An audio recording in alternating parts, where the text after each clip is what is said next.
L'autoroute A355, actuellement en phase d'achèvement, facilitera bientôt la vie des automobilistes, tout en s'intégrant complètement dans son environnement.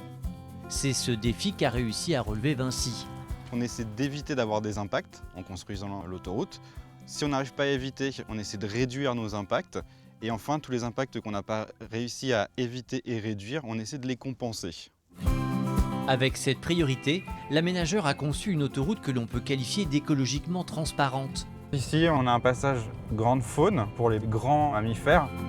Là, on vient de passer sur un écoduc, donc un passage petite faune sous l'autoroute. Donc en fait, cette diversité d'ouvrages permet de donner un libre accès à la faune pour qu'elle puisse traverser en toute sécurité.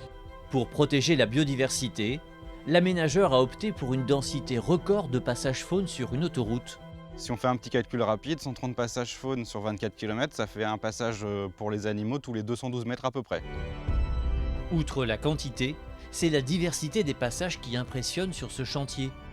Sur les 130 passages faune, on a différents types de passages construits pour différentes populations d'animaux, allant de la grande faune, cerfs, chevreuils, sangliers, à la petite faune, donc hérissons, renards, fouines, martres, et aussi du chat forestier.